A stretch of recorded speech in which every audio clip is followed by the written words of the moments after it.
Bonsoir et bienvenue sur TV Sud, ravi de vous retrouver. Nous sommes le mardi 14 juin, les titres de ce journal. La feria de la Pentecôte a fermé ses portes hier soir. Le cru 2011 est bon dans les arènes. En revanche, du côté des cafetiers, le chiffre d'affaires est en baisse. Nous reviendrons aussi sur le tournoi de joute et c'est un Sétois qui s'est imposé. En rugby, le RCNG a gagné son ticket pour la montée. Dimanche, ils joueront les demi-finales à Toulouse. C'est fini, la 59e feria de Nîmes a tiré sa révérence la nuit dernière. Ce matin, place au démontage et au nettoyage. Il faut faire place nette et reprendre une vie normale. Au lendemain de la fin des festivités, les commerçants font les comptes et le bilan n'est pas bon. Si les visiteurs se sont déplacés, environ 1 million de personnes dans les rues de Nîmes ce week-end, ils ont moins dépensé.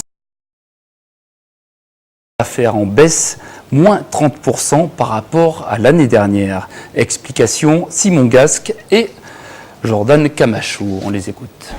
Pour la 59e feria de Pentecôte, la ville de Nîmes a accueilli pas moins d'1 million de visiteurs sur les 5 jours de festivités. La feria est l'occasion pour les commerçants du centre-ville de réaliser une grande partie de leur chiffre d'affaires. Cependant, cette année, les résultats ont été moins bons que ceux de l'année dernière. Le bilan il n'est pas très florissant, on va dire, pas très bon. Je pense que cette année, on a un manque de clientèle importante, beaucoup moins d'étrangers. Des heures bien précises et voilà, après ça s'est arrêté, quoi. On a beaucoup de bouteilles et d'invendus qu'on va ramener aux fournisseurs, quoi. Heureusement qu'ils nous le reprennent d'ailleurs, sinon c'est un peu dur, quoi. Je trouvais que les années précédentes, il y avait de plus en plus de monde, qu'il y avait beaucoup de monde. Là, je me serais cru pendant la feria des vendages. Même bilan du côté de la restauration. La consommation est en baisse pour cette feria de Pentecôte. Les commerçants estiment une perte de chiffre d'affaires à hauteur de moins 20 à moins 30%. La feria, par rapport à l'année dernière, elle est en baisse. Ouais, on a vu par rapport de plus en plus, les gens, ils s'y prennent qu'un plat. Tout ce qui est dessert, boisson, tout ce qui est en surplus. C'est vrai que c'est absolument pas catastrophique, mais il y a une baisse par rapport à l'année dernière. Parce qu'on l'a vu, dans les rues, il y avait moins de monde tout de même, il y avait moins de... On pouvait circuler partout. Avant, on voyait des bouteilles de champagne partout, maintenant, des rosés piscines. C'est moins cher. Pour pallier à cette devront compter sur le tourisme des vacances d'été.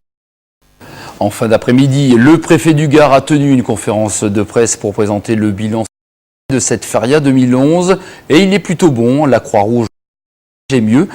Beaucoup d'interventions bien sûr, mais pas d'accidents. On écoute le directeur de la Croix-Rouge du Gard, de Julia Dédier et de Martin Ducasse. La feria est terminée, en tout cas pour nous.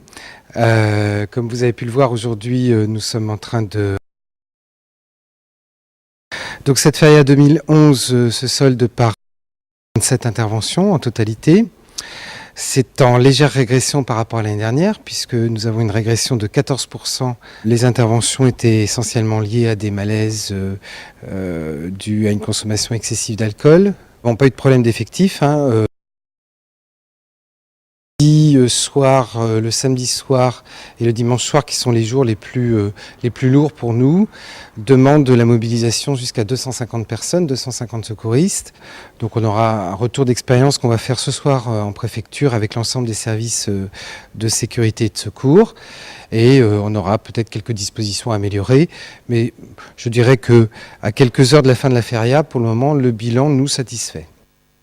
Et pour cette 59e édition de la feria de la Pentecôte, 34 oreilles et 2 queues ont été accordées, notamment dimanche avec le succès de Juan Bautista et Sébastien Castella. Une feria également marquée par la grave blessure de l'enfant du pays, Marc Serrano. C'était lors de la corrida d'ouverture. Un résumé complet de cette feria côté arène, Christophe Chez et Olivier Michel.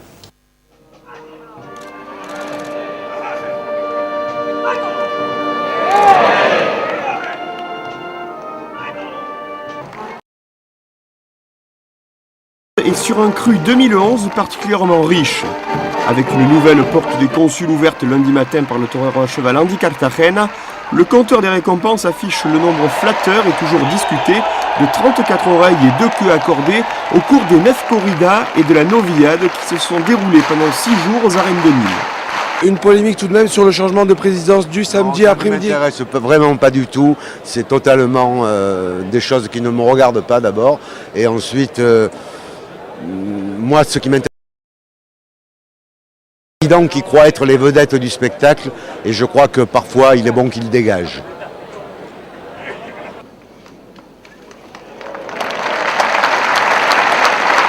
Pourtant, il a fallu attendre dimanche matin, lors de la corrida hommage à l'éleveur Juan Pedro Domecq, pour voir Juan Bautista couper 3 oreilles et ainsi ouvrir la première porte des consuls de la feria.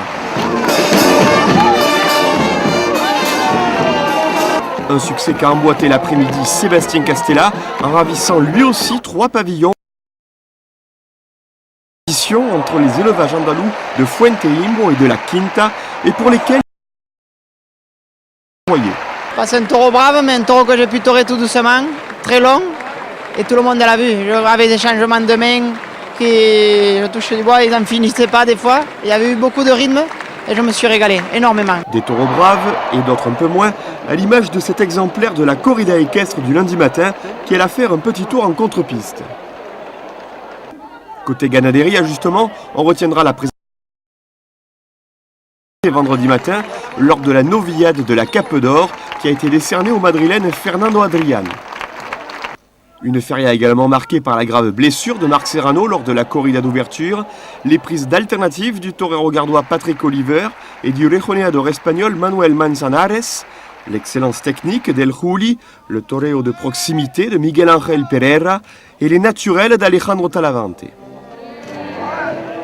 Ainsi que Tauromachique, enfin sublimé par l'extraordinaire partition de Torres.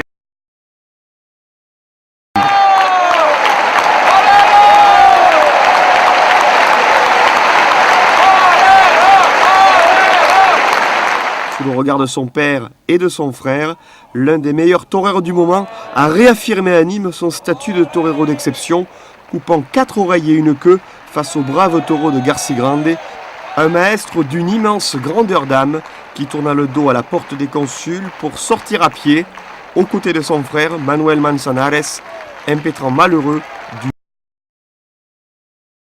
de beauté. Et c'est devenu une institution à Nîmes. Il n'y a pas de feria sans le traditionnel tournoi de joute sur le canal de la Fontaine. Hier, c'est le champion. C'est toi, Aurélien Evangelisti, qui s'est imposé à Nîmes. Reportage Virginie Novales et Nicolas Pinchillo. Ce lundi à 11h sur les quais de la Fontaine, le public était venu nombreux pour voir le combat des joutes. Une démonstration dans un cadre superbe certes, mais qui a entraîné quelques... C'est pas évident parce qu'on n'a pas beaucoup d'espace pour laisser les barques. Alors quand ils jouent des jouteurs comme Aurélien, ils ont une technique assez importante, c'est assez difficile.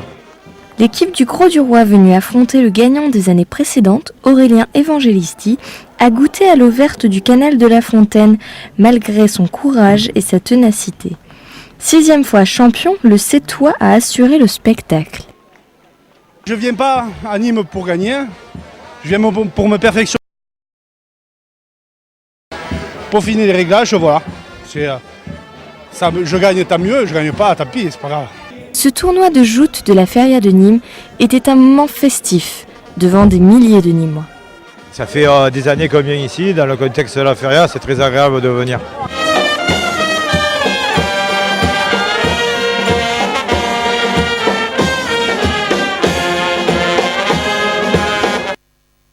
Installé dans les jardins de l'Impérator, TV Sud vous a fait vivre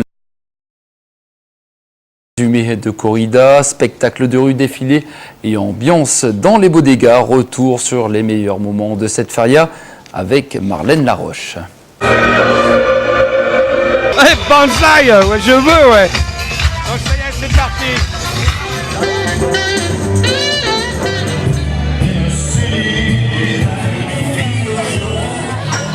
Alors j'ai envie de dire que je commence à être déjà fatigué.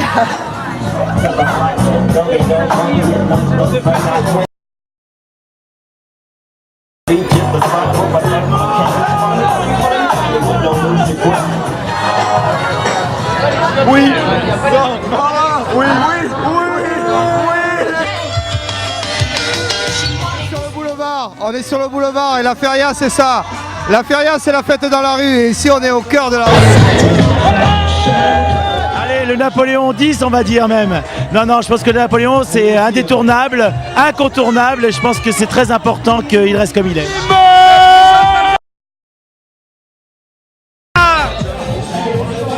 Le surnom du patron de la Tchatch, c'est la patronne. Je crois que je vais me présenter aux élections de Nîmes, je vais être la patronne de Nîmes. Voilà.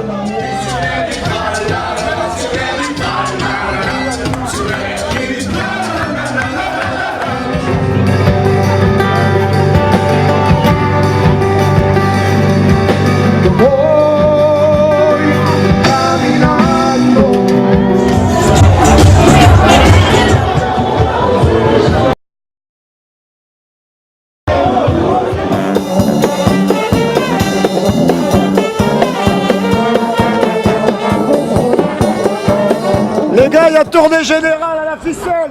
Tournée générale à la ficelle. Allez.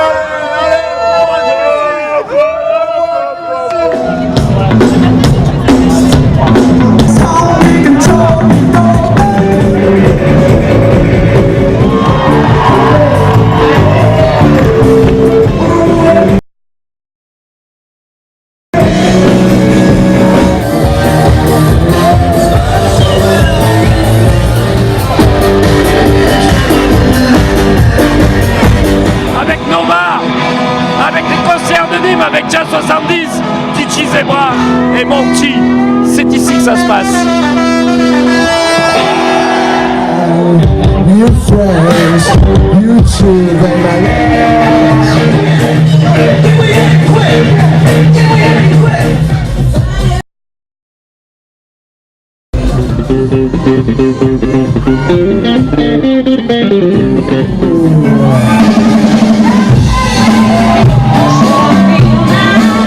On est sur une scène et on participe à la fête, on fait la fête quoi, c'est vraiment ça. Et c'est un plaisir beaucoup plus intense quoi. Là vraiment c'est énorme pour moi.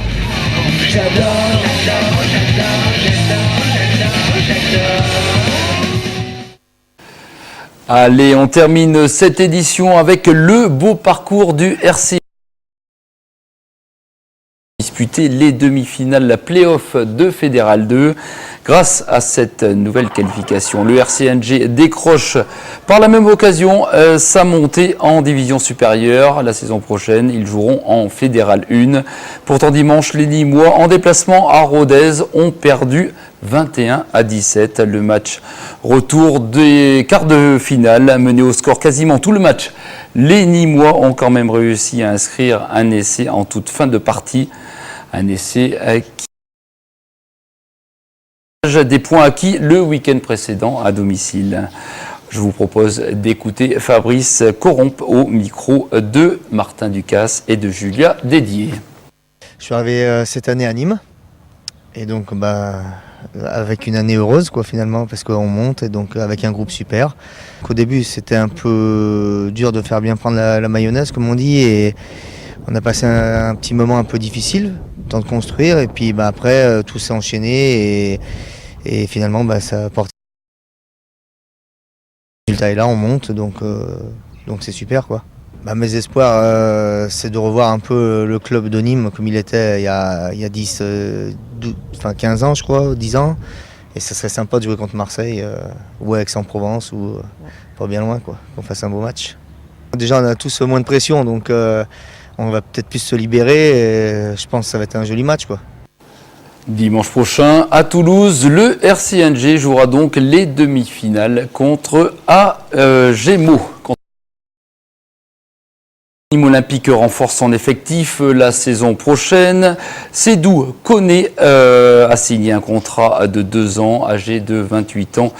De nationalité ivoirienne, il débarque de Pau. Il jouera au poste de latéral gauche avec les Crocos. Nous aurons l'occasion d'y revenir dans nos prochaines éditions. C'est la fin de ce journal. Merci de votre attention.